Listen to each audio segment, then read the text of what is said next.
This channel does not promote any violent, harmful, or illegal activities. All content provided by this channel is meant for an educational purpose only. অশান্ত বাংলাদেশ, সেখানে সংখ্যালঘুদের ওপর অত্যাচারের অভিযোগ উঠছে বারংবার, যার প্রভাব পড়েছে এ রাজ্যেও। সীমান্তে আরও তৎপর বিএসএফ। এরই মধ্যে এবার কলকাতায় হদিশ মিলল জাল পাসপোর্ট তৈরির চক্রের এক পান্ডা সহ পুলিশের হাতে গ্রেফতার দুজন। ঘটনায় গ্রেফতার সমরেশ বিশ্বাস এবং দীপক কুমার মণ্ডল। ধৃতদের মধ্যে একজন পোস্টাল দফতরের অস্থায়ী কর্মী।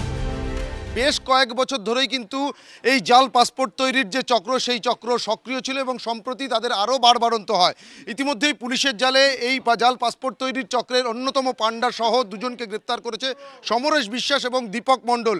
আর এই দীপক মণ্ডল হচ্ছে পোস্টাল ডিপার্টমেন্টের একজন অস্থায়ী কর্মী। অর্থাৎ এই জাল চক্রের সঙ্গে যে বিভিন্ন ডিপার্টমেন্টাল যারা এমপ্লয়ি রয়েছে তাদেরও যে যোগসূত্র রয়েছে, সেই তথ্যই কিন্তু আগামীতে সামনে আসবে, এমনটাই মনে করছেন তদন্তকারীরা। আর এই সমরেশ বিশ্বাস সে বাংলাদেশি নাগরিকদের থেকে এই জাল পাসপোর্ট তৈরি করে দেওয়ার জন্য প্রায় 2 লক্ষ টাকা করে নিত। ইতিমধ্যেই প্রায় 37টি জাল পাসপোর্ট তৈরি হয়েছে, এমনই কিন্তু তদন্তকারীরা জানতে পেরেছেন। আর তার ভিত্তিতেই তদন্ত শুরু হয়। তদন্তে নেমে এই সমরেশ বিশ্বাস এবং তার এক সহযোগী হিসাবে এই দীপক মণ্ডল, যে পোস্টাল ডিপার্টমেন্টের অস্থায়ী কর্মী, তাকে গ্রেপ্তার করেছে। এবং সেক্ষেত্রে এখনও পর্যন্ত যেটা আমরা জানতে পারছি যে কলকাতা পুলিশের যে এসসিও অর্থাৎ সিকিউরিটি কন্ট্রোল অর্গানাইজেশন, তারাই কিন্তু মূলত এই গোটা তদন্তের দায়িত্বে রয়েছেন।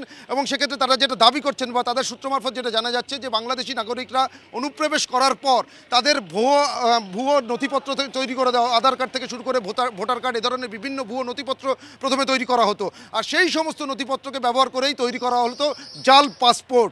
আর সেই পাসপোর্ট যখন তাদের কাছে পৌঁছে দেওয়া হতো, সেক্ষেত্রেও কিন্তু এই যে অস্থায়ী পোস্টাল ডিপার্টমেন্টের কর্মী গ্রেপ্তার হয়েছে, তাদের সহযোগিতা নেওয়া হতো। অর্থাৎ তাদেরকেও কিন্তু টাকার বিনিময়ে এই পাসপোর্ট যাতে যথাযথভাবে ঠিক জায়গায় পৌঁছে যেতে পারে, সেই জন্য তাদেরও সাহায্য নেওয়া হতো।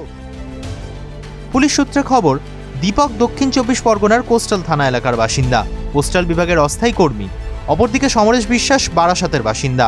ছেলে রিপন বিশ্বাসের সঙ্গে মিলে ভুয়ো পরিচয়পত্র তৈরি করতেন এবং পাসপোর্ট তৈরি করে দিতেন বলে অভিযোগ।